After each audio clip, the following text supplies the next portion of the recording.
भवानी नंदन बाल गजानन, भवानी नंदन बाल गजानन, भवानी नंदन बाल गजानन, भवानी नंदन बाल गजानन, प्रणव स्वरूपा पाहि, प्रणव स्वरूपा पाहि, प्रणव स्वरूपा पाहि, प्रणव स्वरूपा पाहि, पर्तिपुरीश्वर साई, पर्तिपुरीश्वर साई, हे पर्तिपुरीश्वर साई, पर्तिपुरीश्वर साई, भवानी नंदन बाल गजानन, भवानी नंदन बाल गजानन, प्रणव स्वरूपा पाहि, प्रणव स्वरूपा पाहि, पर्तिपुरीश्वर साई, पर्तिपुरीश्वर साई, हे पर्तिपुरीश्वर साई, पर्तिपुरीश्वर साई, भवानी नंदन बाल गजानन। ओम साई राम। भगवान बाबा के पावन चरणों में कोटि कोटि प्रणाम एवं आप सबके हृदयवासी श्री भगवान के चरणों में हमारा नित्य निरंतर नमन।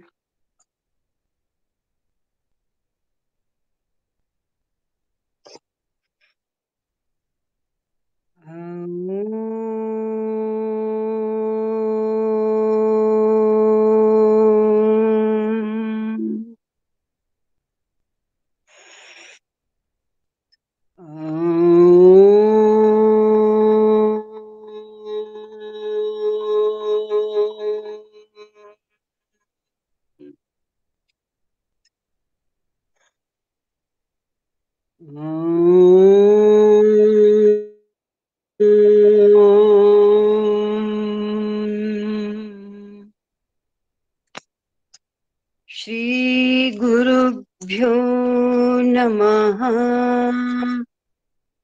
हरिः ओम।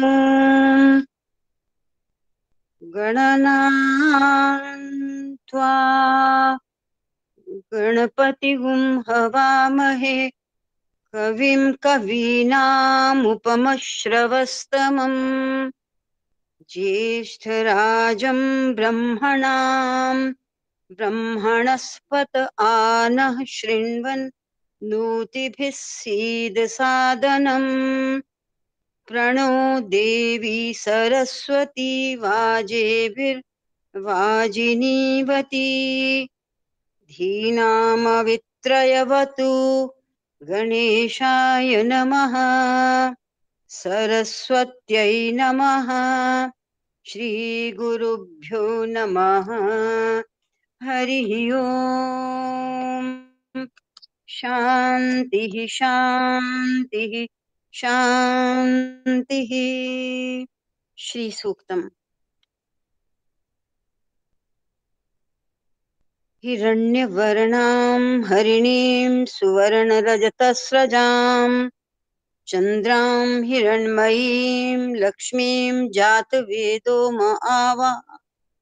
आवह तां आवह जातवेदो लक्ष्मीमनपगामिनीं यस्यां हिरण्यं विन्देयं गामश्वं पुरुषानहम्।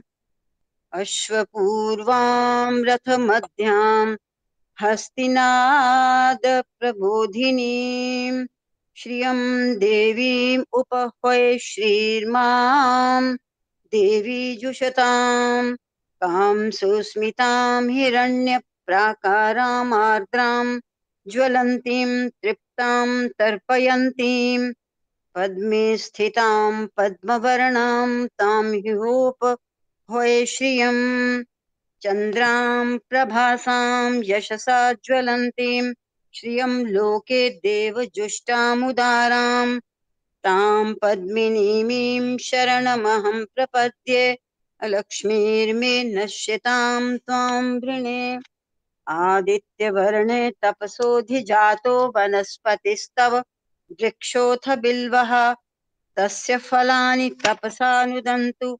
मायान्तरायाश्च बाह्या अलक्ष्मीः उपैतु मां देवसखः कीर्तिश्च मणिना सह प्रादुर्भूतोऽस्मि राष्ट्रेऽस्मिन् कीर्तिं ऋद्धिं ददातु मे क्षुत्पिपासामलां ज्येष्ठामलक्ष्मीं नाशयाम्यहम् अभूतिम् असमृद्धिं च सर्वां निर्णुद मे गृहात् गन्धद्वारां दुराधर्षां नित्यपुष्टां करीषिणीम् ईश्वरीगुं सर्वभूतानां ताम् इहोपह्वये श्रियम्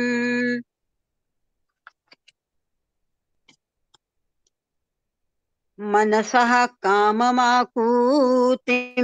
वाचः सत्यमशीमहि पशूनां रूपमन्नस्य मयि श्रयतां यशः कर्दमेन प्रजा भूता मयि सम्भव कर्दम श्रियं वासय मे कुले मातरं पद्ममालिनीम् आपः सृजन्तु स्निग्धानि चिक्लीतवसमे गृहे निच देवीं मातरं श्रियं वासय मे कुले आर्द्रां पुष्करिणीं पुष्टिं पिङ्गलां पद्ममालिनीं चन्द्रां हिरण्मयीं लक्ष्मीं जातवेदो म आवह आर्द्रां यः करिणीं यष्टिं सुवर्णां हेममालिनीं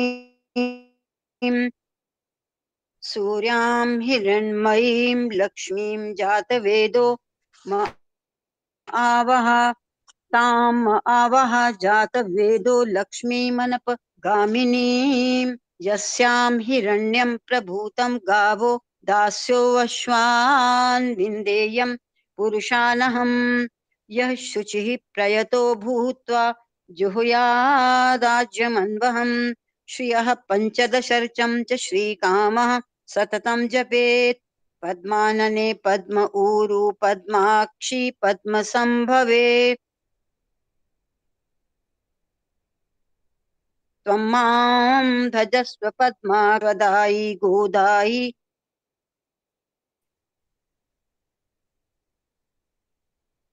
धनदायि महाकामांश्च देहि मे पुत्र पौत्र धनं धान्यं हस्त्यश्वादिगवे रथम् प्रजानां भवसि माता आयुष्मन्तं करोतु मां धनमग्निर्धनं वायुर्धनं सूर्यो धनं वसुः धनमिन्द्रो बृहस्पतिर्वरुणं धनमश्नुते वैनतेय सोमं पिबतु वृत्रः सोमं धनस्य सोमिनो मह्यं ददातु सोमिनः न क्रोधो न च मात्सर्यं न लोभो न शुभा मतिः भवन्ति कृतपुण्यानां भक्तानां श्रीसूक्तं जपेत् सदा वर्षन्तु ते विभावरी दिवो अभ्रस्य विद्युतः रोहन्तु सर्वबीजान्यव ब्रह्मदृशो जहि पद्मप्रिये पद्मिनी पद्महस्ते पद्मालये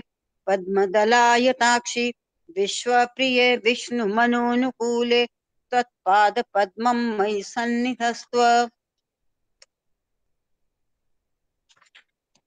या सा पद्मासनस्था विपुलकटितटी पद्मपत्रायताक्षि गम्भीरावर्तनाभिस्तनभरनमिता शुभ्रवस्त्रोत्तरीया लक्ष्मीर्दिव्यैर्गजेन्द्रैः मणिगणखचितैः स्नापिता हेमकुम्भैः नित्यं सा पद्महस्ता मम वसतु गृहे सर्वमाङ्गल्ययुक्ता लक्ष्मीं क्षीरसमुद्रराजतनयां श्रीरङ्गधामेश्वरीं दासीभूत समस्त देववनितां लोकैकदीपाङ्कुरां श्रीमन्मन्दकटाक्षलब्ध विभव ब्रह्मेन्द्र गंगाधरां त्वां त्रैलोक्यकुटुम्बिनीं सरसिजां वन्दे मुकुन्दप्रियां सिद्धलक्ष्मीर्मोक्षलक्ष्मी जयलक्ष्मी सरस्वती श्रीलक्ष्मीर्वरलक्ष्मीश्च प्रसन्ना मम सर्वदा वराङ्कुशौ पाशमभीतिमुद्रां करैर्वहन्तीं कमलासनस्थां बालार्ककोटिप्रतिभां त्रिनेत्रां भजेऽहमाद्यां जगदीश्वरीं त्वां सर्वमङ्गलमाङ्गल्ये शिवे सर्वार्थसाधिके शरण्ये त्र्यम्बके देवी नारायणी नमोऽस्तुते नारायणी नमोऽस्तुते नारायणी नमोऽस्तुते। सरसिजनिलये सरोजहस्ते धवलतरांशुकगन्धमाल्यशोभे भगवति हरिवल्लभे मनोके त्रिभुवनभूतिकरि प्रसीद मह्यम् विष्णुपत्नीं क्षमां देवीं माधवीं माधवप्रियां विष्णुप्रियसखीं देवीं नमाम्यच्युतवल्लभां महालक्ष्मी च विद्महे विष्णुपत्नी च धीमहि तन्नो लक्ष्मीः प्रचोदयात्।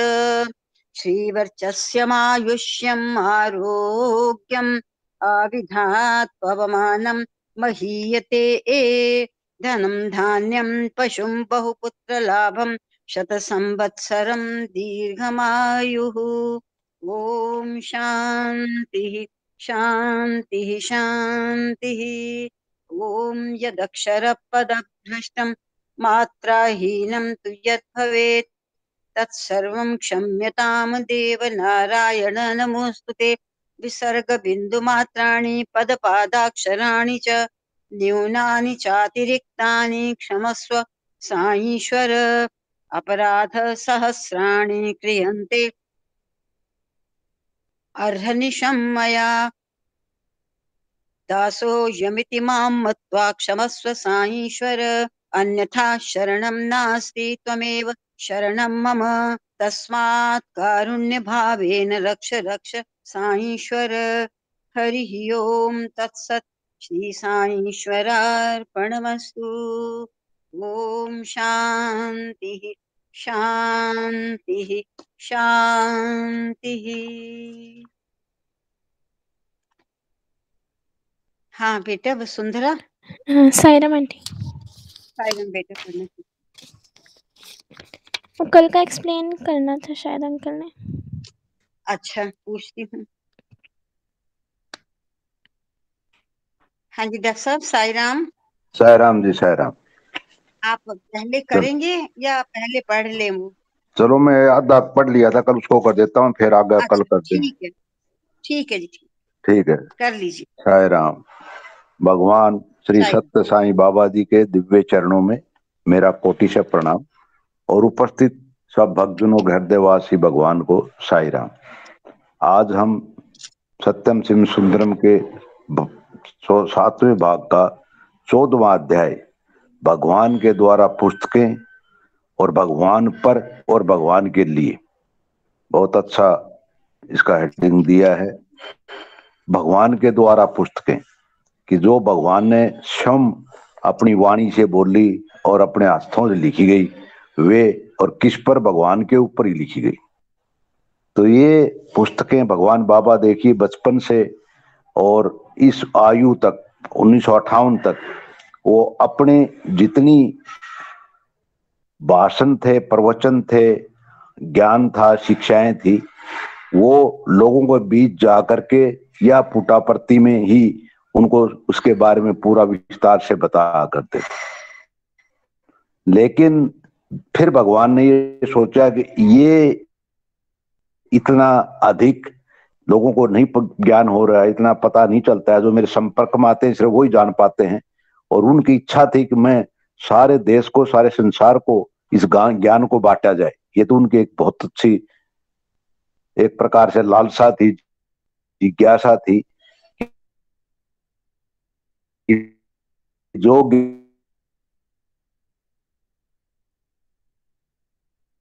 ज्ञान उनके पास है वो लोगों के कल्याण के लिए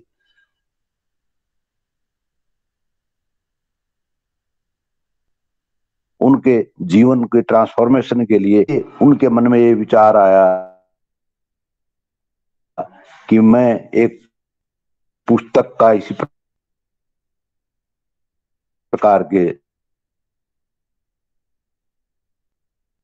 लिखूं, लेखन शुरू करूं जिसके माध्यम से समझ सके भगवान क्या चाहते हैं, में बड़ी गहराई से थी। और ये जाकर के पूरी हुई 1958 के अंदर। श्री एन कस्तूरी जी प्रोफेसर थे मैसूर यूनिवर्सिटी के अंदर।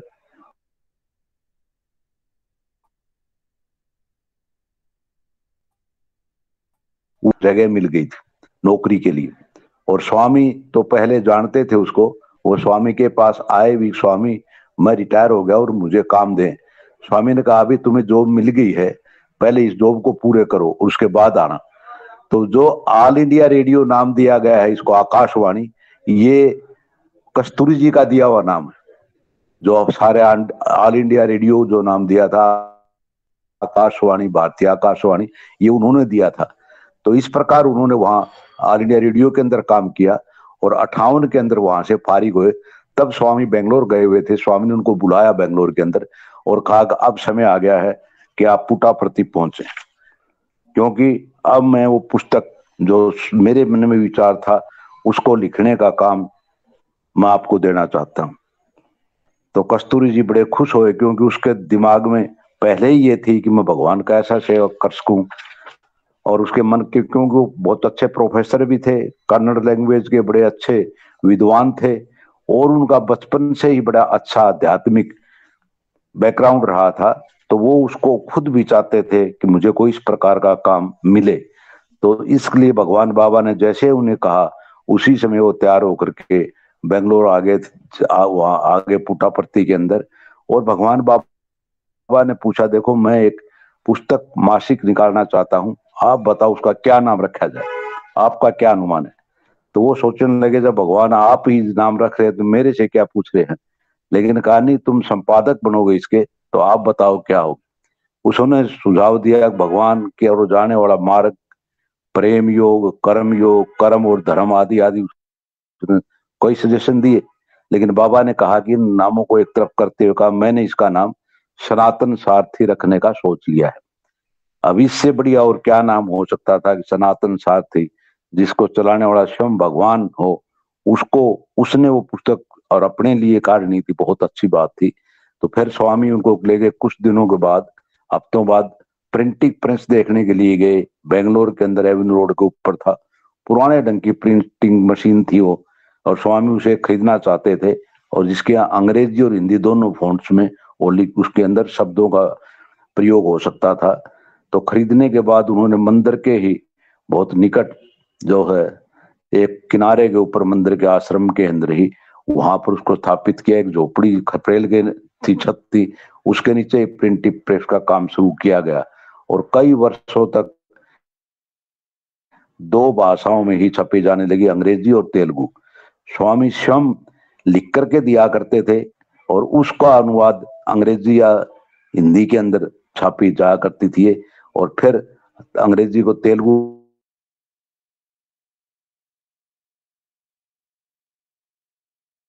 अंग्रेजी में किया जाता था और दोनों के संपादक कस्तूरी थे। अब कस्तूरी जी तो कन्नड़ भाषा के तो बहुत अच्छे विद्वान थे, ज्ञान था उनको। लिखने के लिए वैद्य बाल शिक्षा एक पुस्तक आती थी, उसके द्वारा तेलुगु सीखी और फिर स्वयं भगवान बाबा उनको बताने की। और इस प्रकार आहिस्ता आहिस्ता कन्नड़ भाषा के अंदर भी वो शुरू हो गया।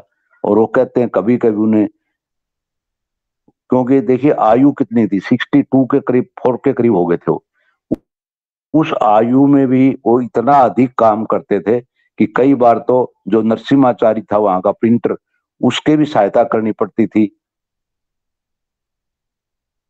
वो भी वृद्ध था काफी सर। तो इसलिए प्रूफ रीडर का काम भी खोला गया,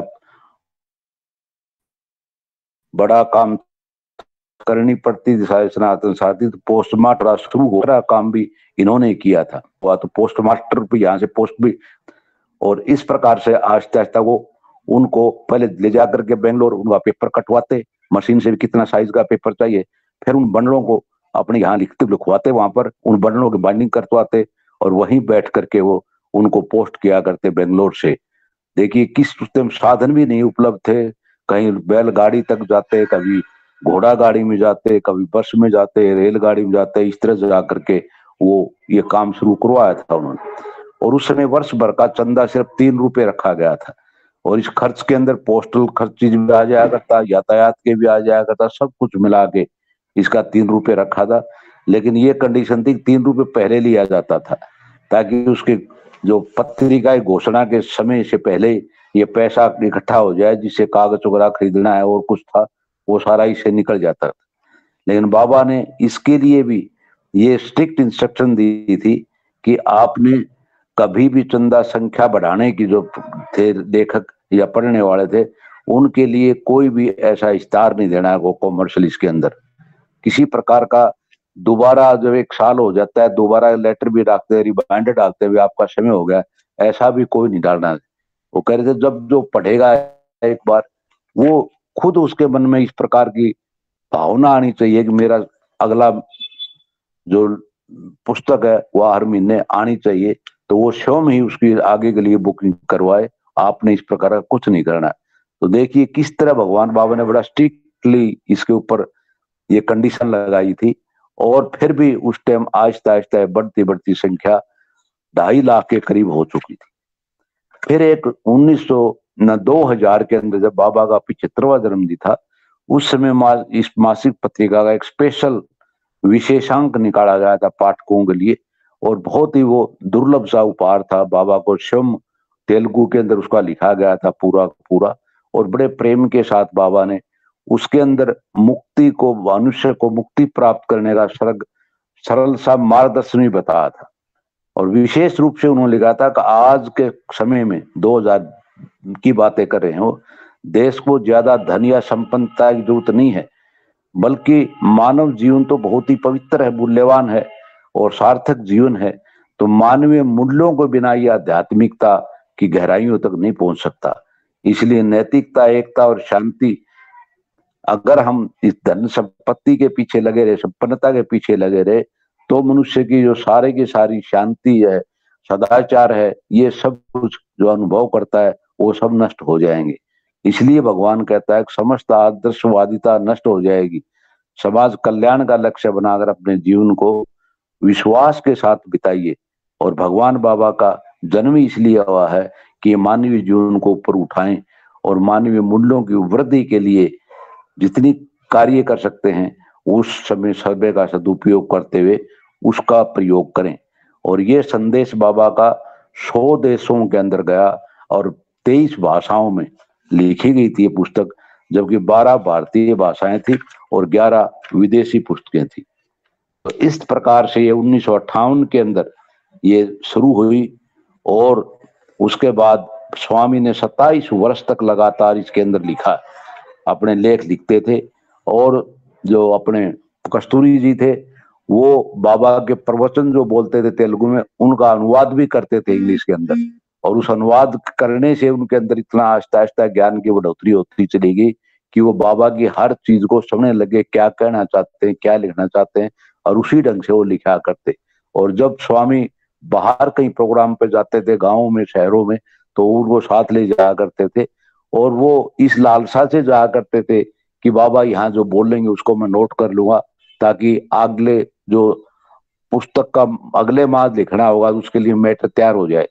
और एक बार वो कहते हैं कि मैं गया स्वामी के पास कई गांव में, तो स्वामी ने एक ही लेक्चर हर जगह दिया और उस लेक्चर में वही बातें बार बार स्वामी दोहराया करते थे कि किस प्रकार से जीवन इस संसार में शुरू हुआ, किस प्रकार सृष्टि की रचना हुई, किस प्रकार मानव जीवन आया है और कैसे उसने अपने जीवन को इस सांसारिकता से दूर ले जा करके उस आत्मा का ज्ञान करना है और आत्मा को परमात्मा से मिलाना है।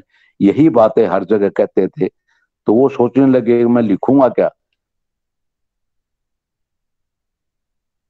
पूरा महीना तो स्वामी ने यही बातें बताते हुए निकल गए। तब उन्होंने स्वामी से कहा, स्वामी वो को गीता के ऊपर भी दे दे, भागवत के ऊपर भी दे दे। वो कहने क्यों, ऐसी क्या बात होगी? वो कहने स्वामी आप जो एक ही लेक्चर को दे रहे तो मैं आगे क्या लिखूंगा इसके बारे में, आप तो लगातार इसी तरह के लेक्चर दे रहे हो।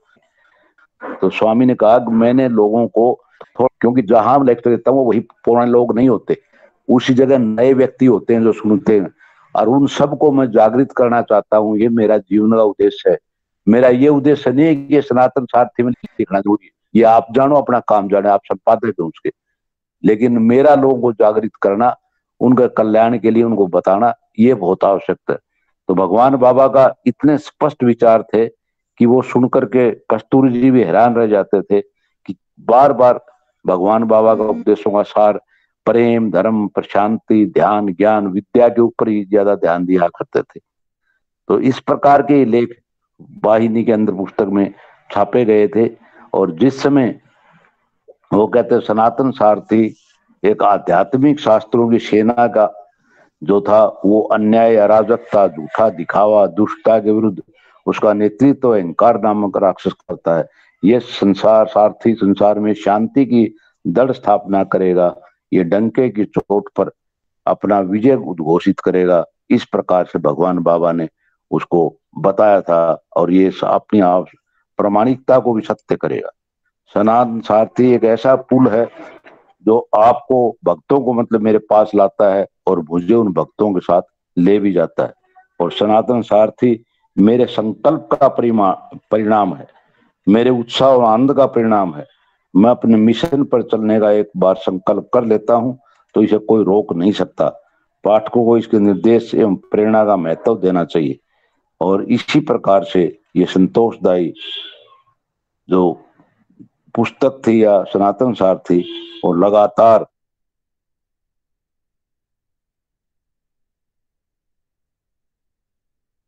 भगवान बाबा के विचारों को स्पष्टता से हर एक के लिए बताते थे।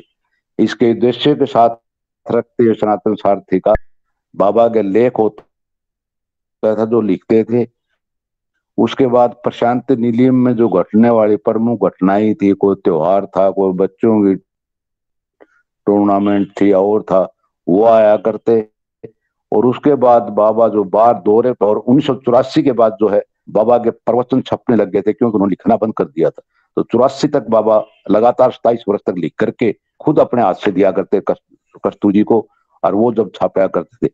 उसके बाद 84 के बाद जो है बाबा के जो जहां जहां प्रवचन दिए थे वो आने लग गए, और उन्होंने लिखना बंद कर दिया था।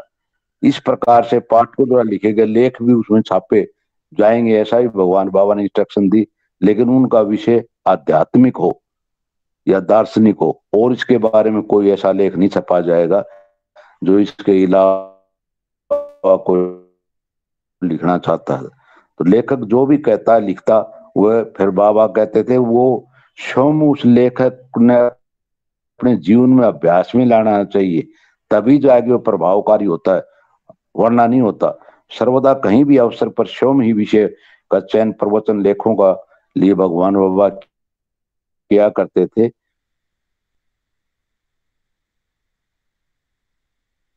और कस्तूरी जी कहते हैं स्वामी पहले कभी कुछ भी तैयारी नहीं करते थे, आज क्या बोलना है।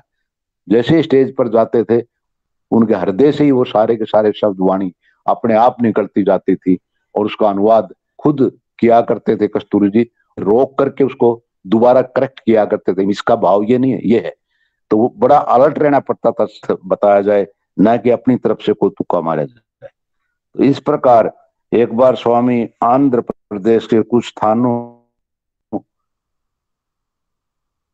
के दौरे पर गए, तो वो प्रवचन का बात ही में बताया वो वही है, 12 भगवत गीता के बारे में कहें तो उन्होंने कहा कुछ नई सामग्री मिल जाएगी।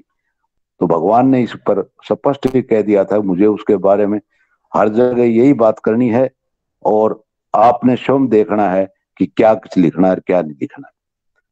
तो इस प्रकार कस्तूरी जी 1959 से 87 तक, यानी 87 में उन्होंने अपना प्राण त्यागे थे जीवन, तब तक लगातार वो सनातन सारथी के संपादक रहे, और 25 वर्ष उन्होंने सनातन सारथी का ये काम किया संपादक का।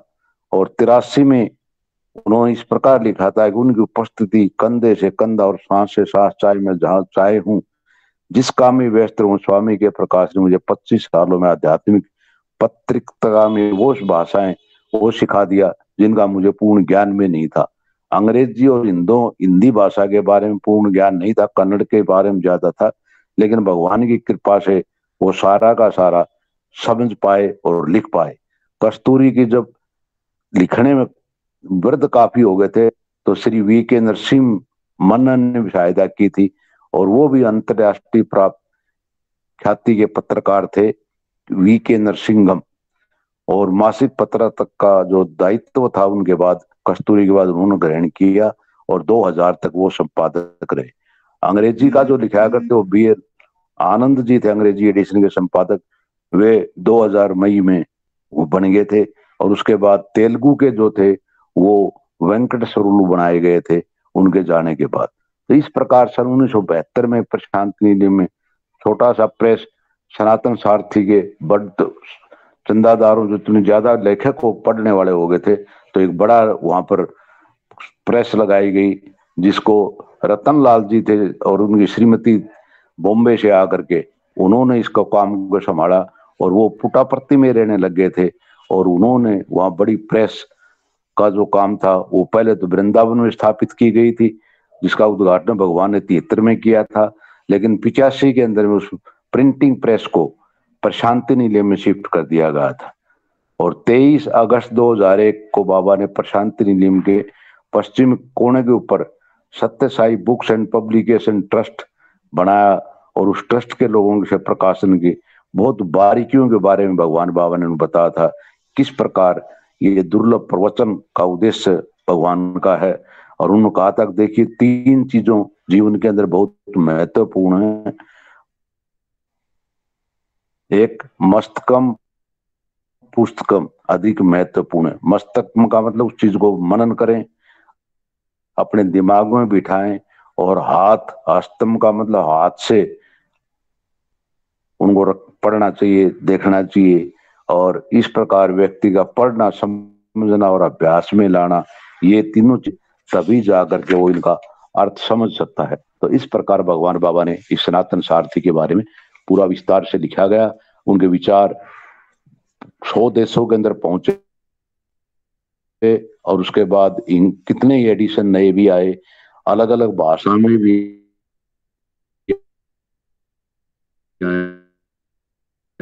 और वो आज है।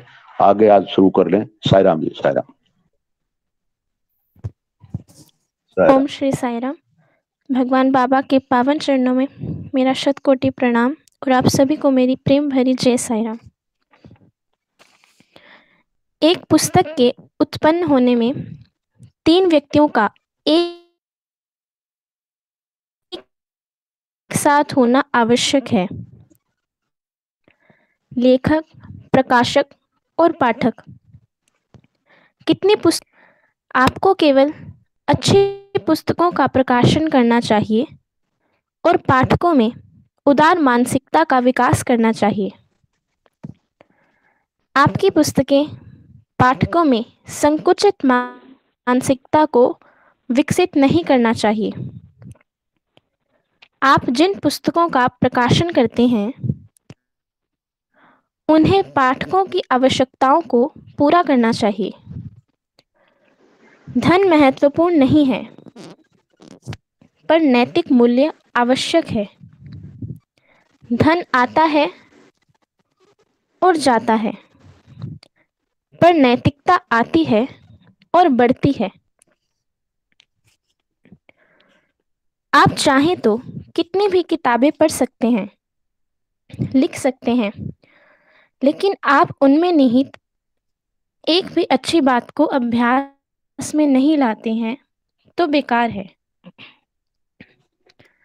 आपकी थाली में अनेक स्वादिष्ट पदार्थ हो सकते हैं, आपके द्वारा उनके नाम लेने मात्र से आपकी भूख नहीं मिट पाएगी। आपको उसमें से कम एक का स्वाद तो लेना होगा। उसी प्रकार स्वामी से संबंधित अनेक पुस्तकें हैं। उनको पढ़ने से क्या लाभ यदि आप उनका अभ्यास नहीं करते हैं? आप जो पढ़ते हैं उसे व्यवहार में लाएं तो आपको शक्ति प्राप्त होगी, योग्यता प्राप्त होगी। राजन, जो ट्रस्ट के संयोजक हैं, कई पुस्तकों को छापते हैं और उन्हें मेरे पास लाते हैं। मैं पुस्तकम को नहीं देखता हूँ, अपितु लेखक के मस्तकम को देखता हूँ। जब बर्तन साफ होगा तब उसमें पकाया खाना अच्छा और स्वादिष्ट होगा। उसी प्रकार लेखक का मस्तिष्क स्थिर होना चाहिए और हृदय पवित्र होना चाहिए।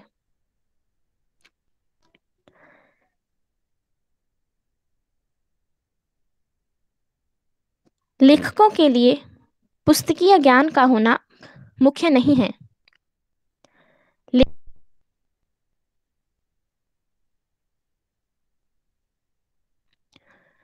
लेख को छू सके। बाह्य जगत में लोग उन पुस्तकों को प्रकाशित करते हैं जो सांसारिक इच्छाओं को उत्तेजित करती हैं। ऐसी पुस्तकें अधिक समय तक नहीं होती हैं। केवल वही पुस्तकें जो हृदय को प्रेरित करती हैं, वे आपको सत्य की ओर ले जाएंगी। उस दिन के प्रवचन के दौरान भगवान ने ट्रस्ट के संयोजक एवं स्टाफ के सदस्यों को बधाई दी। सत्य साई विश्वविद्यालय के भूतपूर्व छात्रों को जो वहां काम कर रहे हैं, उनको भी बधाई दी। उन्होंने उनके कठोर परिश्रम एवं ईमानदारी की प्रशंसा की थी। उन्हें बहुमूल्य मार्गदर्शन भी दिया। यदि आप भगवान को भूल जाते हैं तो आपके द्वारा किया गया काम व्यर्थ होगा। आपको यह कभी नहीं भूलना चाहिए कि आपका अंतिम लक्ष्य भगवान ही है। आपको दूसरों की बातों से विचलित नहीं होना चाहिए। आपकी भक्ति स्थिर और पवित्र होनी चाहिए। आप जो कुछ भी करते हैं उसे भगवान के प्रति समर्पित भाव से करना चाहिए। वही सच्ची भक्ति है। कभी भी अपने कार्य के प्रति भेदभाव नहीं करना चाहिए कि यह मेरा काम है, यह स्वामी का काम है। सब काम भगवान के ही हैं।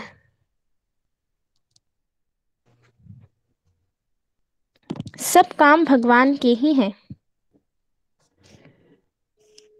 जो लिखता है, जो मुद्रित करता है और जो पुस्तक को पढ़ता है, सभी एक ही हैं।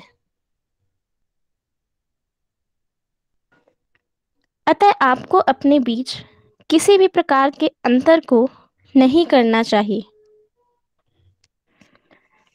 केवल तभी आपकी भक्ति स्थिर बनी रहेगी।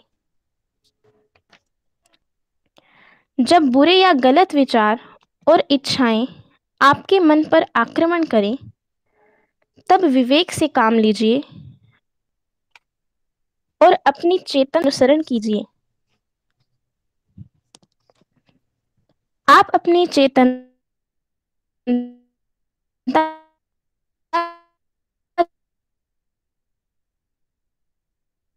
द्वारा दिए गए संकेतों का पालन कीजिए। हालांकि किताबों को छापने का एक निजी संगठन है, यह पुस्तकों एवं पत्रिकाओं को ईश्वरीय मिशन से छापता है। इसकी स्थापना जून 1983 में की गई, लेकिन इसके बीज सन 1948 में ही स्वामी ने बोए थे, जब वे केवल 22 वर्ष के थे। उनके मास्टर प्लान में पुस्तकों की अपनी भूमिका है। हालांकि पुस्तकें उनके बारे में अधिक खुलासा नहीं करती हैं। कस्तूरी से पहले पहले के इंटरव्यू में उन्होंने कहा था, विश्वविद्यालय से रिटायर होने के बाद आप यहाँ आकर मेरे पास रहिए। आप मेरे जीवन चरित्र को लिख सकते हैं। यह सुन कस्तूरी को अत्यधिक आश्चर्य हुआ और उनके मुख से केवल एक शब्द बाहर आ निकला, वह था मैं। लेकिन बाबा ने उन्हें आश्वासन दिया, हाँ, मैं आपको बताऊंगा कि आपको किससे सलाह लेनी है। माता पिता, भाई, बंधु बांधव, अध्यापक और पड़ोसी, मैं भी आपकी सहायता करूंगा। फिर अपने भविष्य के आत्मचरित्रकार को हौले से बाहर भेजकर दूसरे व्यक्ति को इंटरव्यू के लिए बुलाया।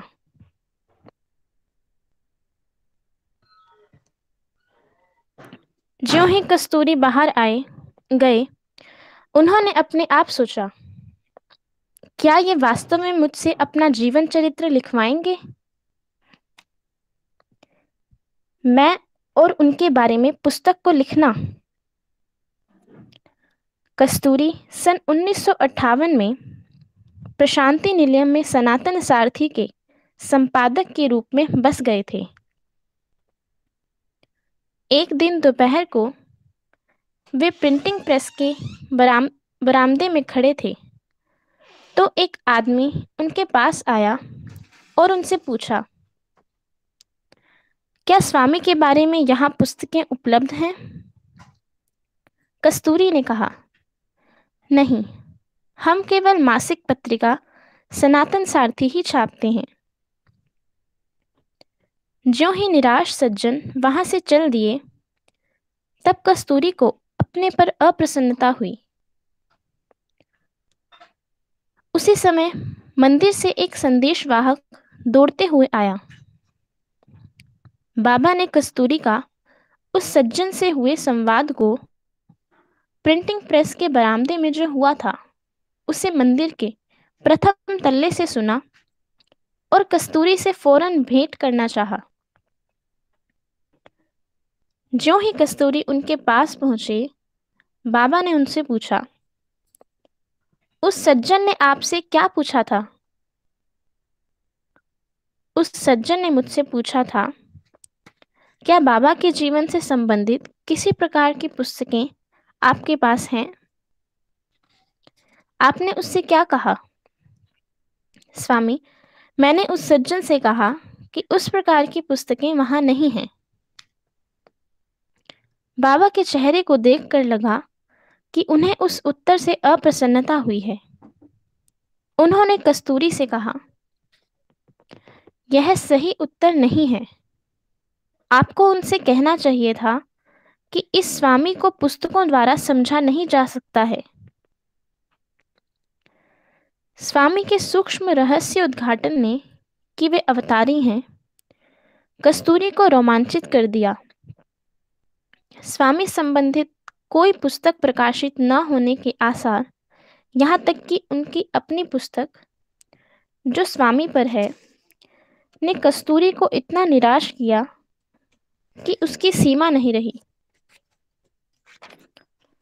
ज्यों ही वे प्रेस की ओर दुखी मन से प्रार्थना करते हुए कि भगवान से पुस्तकों के बारे में फिर से अपील करेंगे, लौटते हुए उन्होंने देखा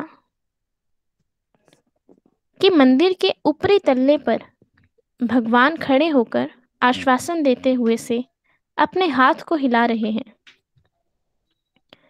वह भी कस्तूरी की ओर इंगित करते हुए।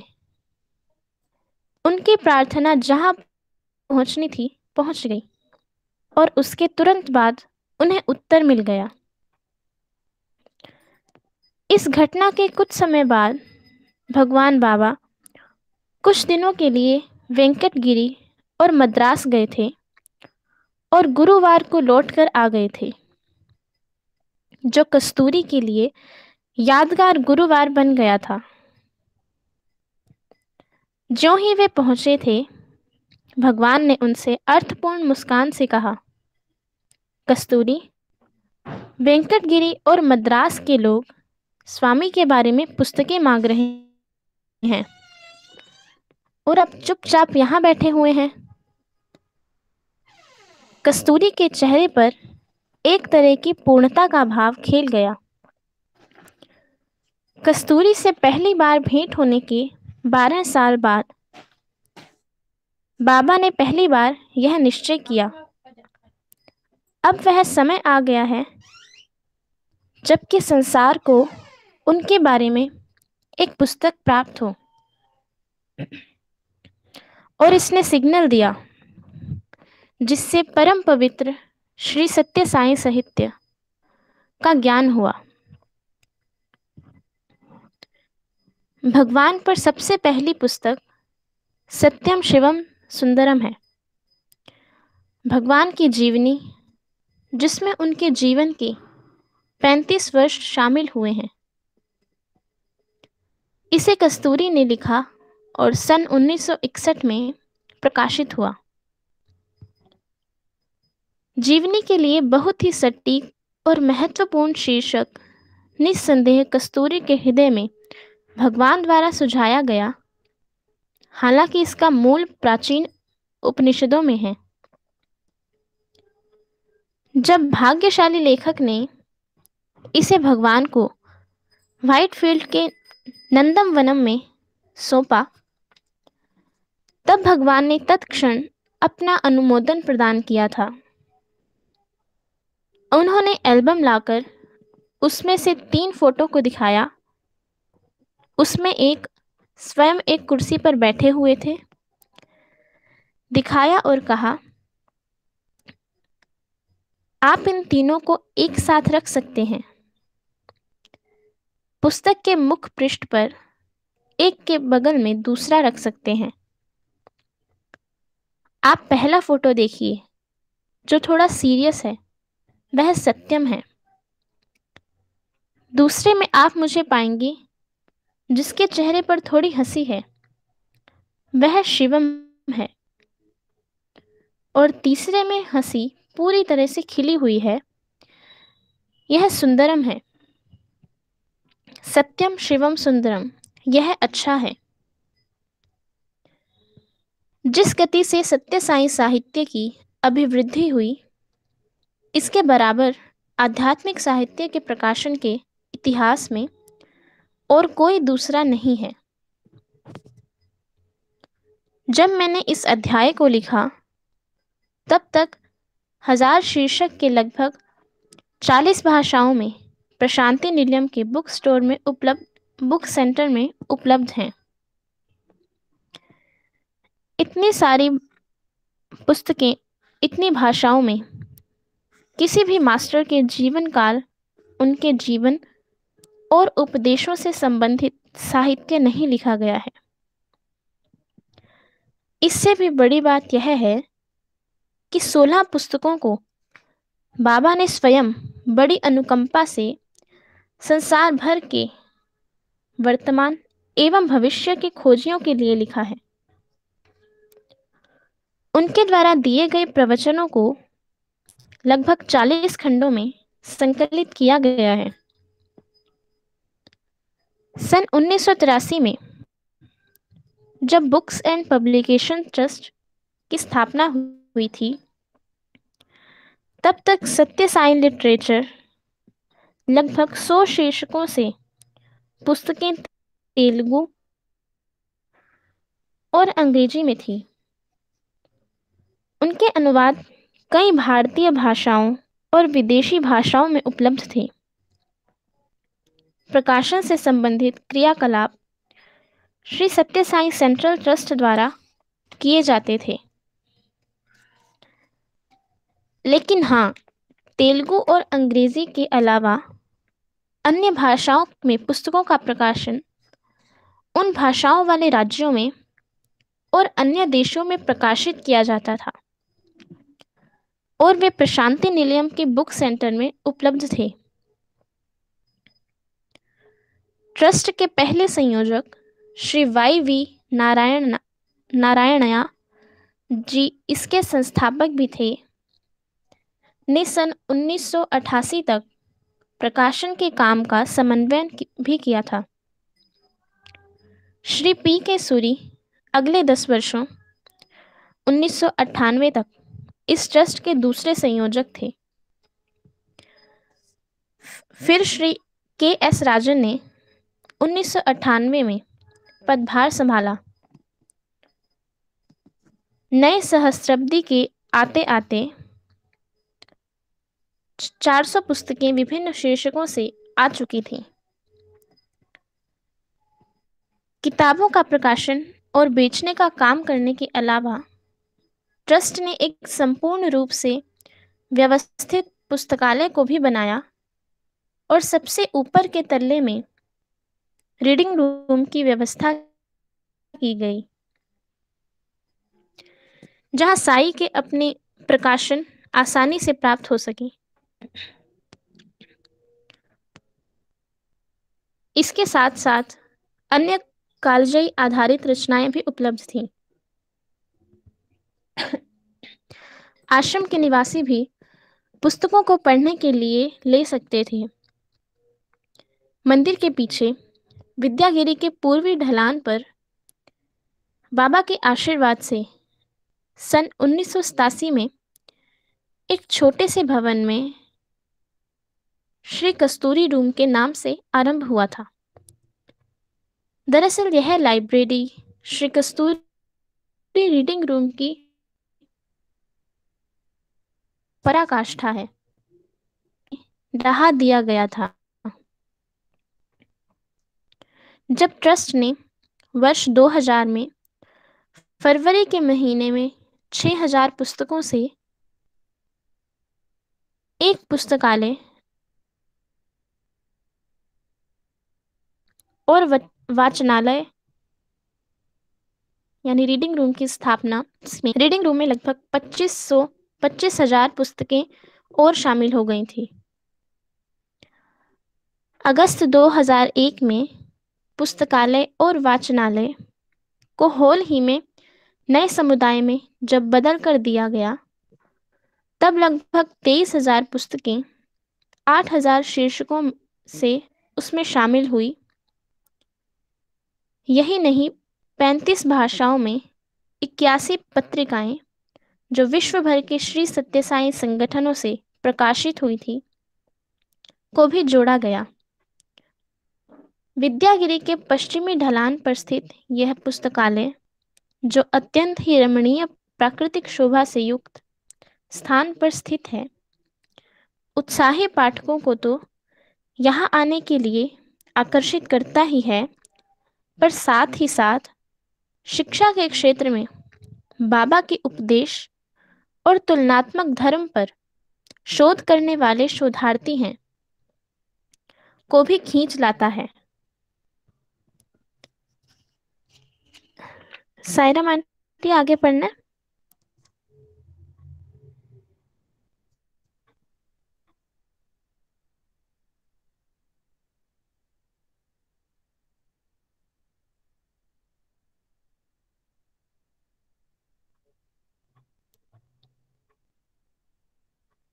सायरा आंटी बस और नहीं, ठीक। हो गया टाइम।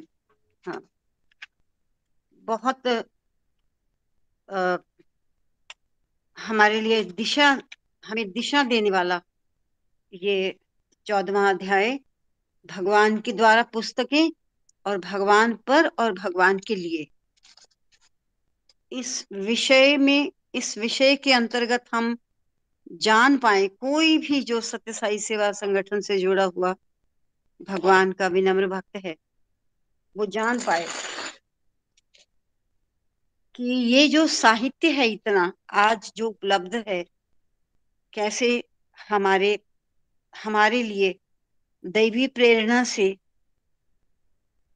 भगवान ने हमें प्रसाद रूप में दिया। अभी सब कुछ पढ़ रहे हैं धीरे धीरे, और यही जो मेरी छोटी बुद्धि से जो मुझे समझ में आया वो यही कि एकमात्र ही वो चेतना है, वो जो अनंत चेतना, जो दिव्य चेतना स्वरूप भगवान है, उसको जो काम करवाना है मानवता के कल्याण के लिए, वो ऐसे ही किसी व्यक्ति को चुनता है और ऐसे ही किसी व्यक्ति को प्रेरणा देता है। और वो काम का किसी को कोई कॉन्सेप्ट नहीं होता, जीरो से वो काम शुरू होता है और वो संसार, पूरे संसार भर में ख्याति प्राप्त हो जाता है। ये मुझे समझ में आया। अब आप साहित्य को ही देखें और भगवान कैसे शुरू करते हैं सनातन सारथी के बारे में। ये जो पत्रिका कि मेरा जो सत्यसाई का संदेश है वो सब तक जाए, भगवान ने इसको कैसे शुरू किया आप देखिए कि भगवान स्वयं लिखते थे और वो सनातन सारथी पुराने भक्तों के पास अभी उपलब्ध होंगे शायद, जिन्होंने उनको सुरक्षित रखा होगा। स्वामी स्वयं लिखते थे और उसके बाद वो तेलुगु में होते थे, शायद तो उसकी ट्रांसलेशन भी होने लगी थी इंग्लिश में, बस इतना मात्र। और उस समय कोई प्रिंटिंग के साधन भी नहीं थे। अभी जो कस्तूरी लाइब्रेरी के बारे में पढ़ा, जो मैंने एक फैमिली है बेंगलोर से जो सबसे पहले भगवान के सानिध्य में आए, वो 1940 के लगभग, उसी परिवार की वो बेटी है। उसके दादा स्वामी के सानिध्य में आए, पढ़ा लिखा संभ्रांत परिवार था, लेकिन बाल साई ने उनको ऐसा मोह लिया था। बाल साई के में उनको उस दिव्यता के इस प्रकार से दर्शन हुए कि वो सारी फैमिली, जो उनके दादा और उनके आगे जो बेटे और उनकी बहुएं, बच्चे, सभी वो इस बाल साई को समर्पित हो गए। और वही वो फैमिली है जिन्होंने साई भजन, अखंड भजन वहां से शुरू हुआ। ये तो विस्तृत है जो मैंने खुद साक्षात उसी परिवार की उस बेटी का नाम है, आप लोगों ने भी उस वीडियो को सुना होगा, श्रीमती गीता मोहन राम, जो भगवान की गोदी में पली है। भगवान के सामने उसके उनके पेरेंट्स की, उसके फादर की शादी हुई और भगवान के सामने ही फिर इस बच्ची का जन्म हुआ, ये बड़ी हुई और एक बार भगवान ने उसका नामकरण किया और भगवान ने उसका नाम गीता रखा। और वो जो और भगवान ने फिर उसके बाद उनका विवाह संपन्न करवाया। अब वो कहाँ, यूएस में, कौन से कंट्री में मेरे को ध्यान नहीं आ रहा, वहां है वो। और बाहर आज तक भी बड़ी एनर्जेटिकली सारे जो विदेशों में जो सेंटर्स हैं उसमें लेक्चर इत्यादि करना वो सब। और ईएचवी की, वो एजुकेशन एंड ह्यूमन वैल्यूज की, वो सबसे पहली छोटी सी स्पीकर थी, 17-18 साल की, जब वो स्कूल कॉलेजेस में जाने लगी। इस तरह से उसका पालन पोषण हुआ। तो मैंने उसी के श्रीमुख से सनातन सारथी के बारे में सुना कि जब हम गणेशा टेम्पल से ऊपर की ओर जाते हैं तो मोस्ट प्रोबेबली जो अभी हमने पढ़ा है कस्तूरी लाइब्रेरी जो भी नाम से, वही वो एक छोटा सा कमरा था। और सनातन सारथी लिखते थे भगवान, उसके आर्टिकल्स तो शायद तो कस्तूरी जी भी उसमें कुछ ऐड करते होंगे। कोई प्रिंटिंग के साधन नहीं थे, वो जो मैनुअल प्रिंटिंग होती थी। और स्वामी खुद बेंगलोर गए, सीता गीता मोहन राम बताते, खुद बेंगलोर गए और जो वो प्रिंटिंग का जो सारे साधन थे, मशीनरी, वो लेकर आए। उसमें इंक डाली जाती थी जिसमें फिर प्रिंट, और एक एक वर्ण, एक एक शब्द लिखा जाता था और उसके बाद वो प्रिंट होके पेज निकलते थे। और वो पेज फिर ऐसे उनको सीरियल वाइज करना होता था और उससे हाथ पैर भी काले, हाथ वगैरह भी काले हो जाते थे उस टाइमिंग में। और वो बताती हैं कि अगर थोड़ी सी अशुद्धि भी होती थी, थोड़ी सी अशुद्धि भी होती थी, तो उस पेज को पूरा पूरा उसको दोबारा से रीराइट करके फिर प्रिंटिंग में डाल के निकालना पड़ता था। इतनी जो प्रिंटिंग जो जो जो साधन था वो आज की तरह सुविधाजनक नहीं था। तो वो बताती हैं कि उसकी कजन्स और वो छोटी छोटी बच्चियां कस्तूरी जी की हेल्प करती थी। जैसे 1 1 1 1 page, second second second page, तो वो उसकी तह लगाती जाती थी। उसके बाद कोई उसकी बाइंडिंग नहीं होती थी, वहीं वो बाइंडिंग करके और वो पोस्ट होती थी सनातन साथ में। तो कहती एक दिन बाबा आ गए, मेरी सारी कजन्स तो उठ के चली गई बच्चियां, लेकिन ये लास्ट मोमेंट तक कस्तूरी जी की सहायता करती रही। और इसको नहीं पता इस बच्ची को कि इसका सारा मुंह भी काला हो गया, और ऊपर से भगवान वहां आ गए और भगवान उसकी ऐसे चीक्स पर चुटकी काट के बोलते क्या करता। तो कस्तूरी जी कहते हैं स्वामी ये मेरी हेल्प कर रही है, ये नहीं जाएगी, ऐसे कहा। तो अच्छा, तो स्वामी ने कहा तुम्हारा नाम एक दिन सनातन सारथी में होगा। स्वामी ने उस बच्ची को कहा। उस बच्ची को कुछ समझ नहीं था कि मेरा नाम कैसे होगा, कि मैंने कुछ लिखा नहीं, कुछ नहीं किया, इत्यादि इत्यादि। उसके बाद देखिए सनातन सारथी वही उसी तरह से बढ़ते बढ़ते, और अभी हम सुन रहे थे ना कि इसका अधिकारी कौन है, इस पुस्तक का अधिकारी, ये जो इतनी डिवाइन पुस्तक बनी, समाज को एक रास्ता दिखाने के लिए, समाज को एक दिशा दिखाने के लिए, ये जो पुस्तक बनी, ये जो मैगजीन प्रकाश में आई, प्रकट रूप में आई, और उसका नाम भी आप देखिए, स्वामी स्वामी कस्तूरी से पूछते, कस्तूरी बोलते आप ही तो सब कुछ, आप ही बताइए इसका नाम। और इसका नाम सनातन सारथी, वो सारथी जो हमेशा सनातन, जो था है रहेगा। इसमें जो कुछ भी मटेरियल है, जो कुछ भी शब्दावली है, जो कुछ भी स्वामी समझाना चाहते हैं, वो समूची मानवता का ऐसा सारथी बनेगा जो हमेशा, जो जो हमेशा रहेगा, जो सनातन, कभी इधर उधर नहीं हो सकता, वो सनातन सारथी बनेगा। और आप देखिए स्वामी ने इस, और बड़े खुश होते जब उसकी, जब वो पत्रिका बनकर तैयार होती थी और उसको फिर बाय पोस्ट भेजा जाता था, तो स्वामी बहुत खुश होते थे कि ये मेरा मैसेज जो जा रहा है, ये इस मानवता को एक दिशा देगा। बड़े खुश होते थे भगवान। और आप देखिए कि किस स्वामी के, मैं कि स्वामी का तो मन कहाँ, मनोयोग उनके अथक प्रयासों से ये मैगजीन प्रकाश में आई। और हम तो बहुत लेट आए, हम भी बने इसका मेंबर। और फिर कैसे कैसे हिंदी में, बाकी अन्य अन्य भाषाओं में भी ये मैगजीन छपने लगी।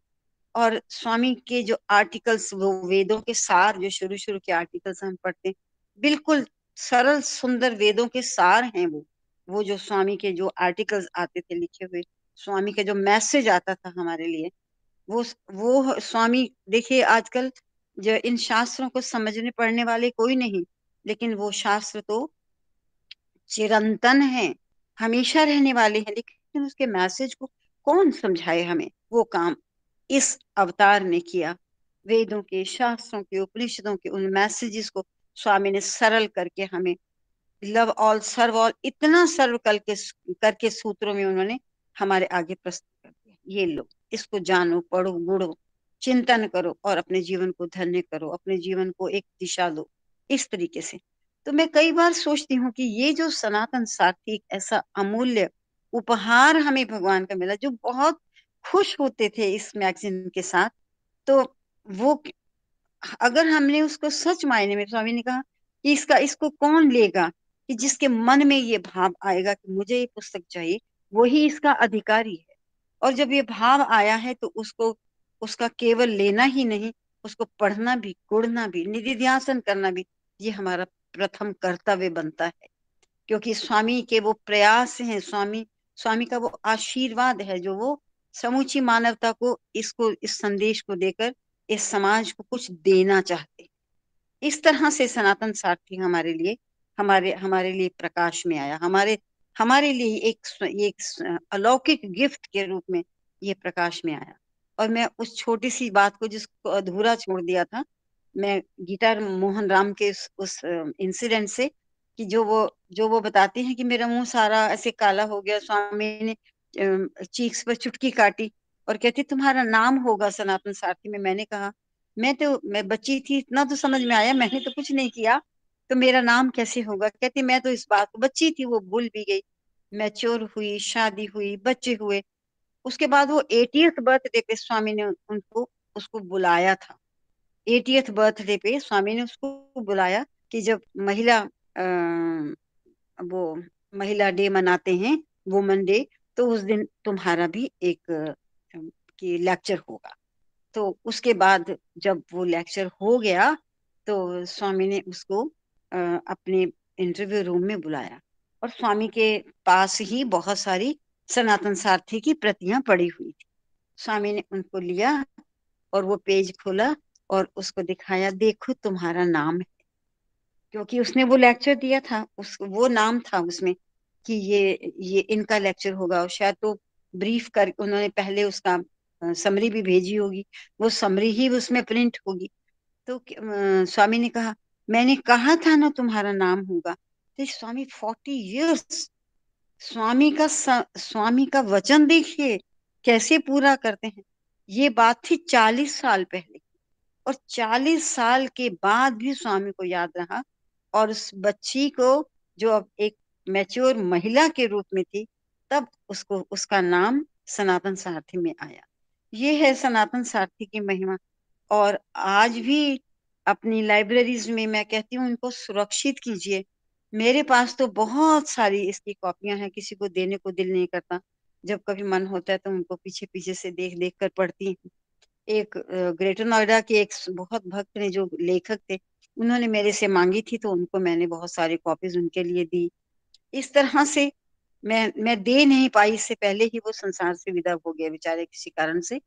तो इस तरह से ये जो स्वामी का दिव्य प्रसाद है, ये जहां भी अभी भी पड़ा है अपनी लैब, अब तो साइज सेंटर्स बन गए हैं, उनमें अच्छी तरीके से सुरक्षित करें, उनको ऐसे ही ना बांटने, और उनके चुने हुए शब्दों को निकालें, पढ़ें, गुणें, और आने वाले जो जनरेशंस हैं उनके लिए हम उसको सुरक्षित करें। बस यही मैं कहना चाहूंगी। सनातन सारथी कोई एक साधारण एक मैगजीन नहीं है, ये तो डिवाइन उपहार है, भगवान का आशीर्वाद है हमारे लिए, जो जन्मों जन्मों तक, आने वाली जनरेशंस तक स्वामी के शब्दों के रूप में वो आशीर्वाद बना रहेगा और हमारा कल्याण करता रहेगा। ओम साई राम। सब मिलकर शांति पाठ करते हैं। ओम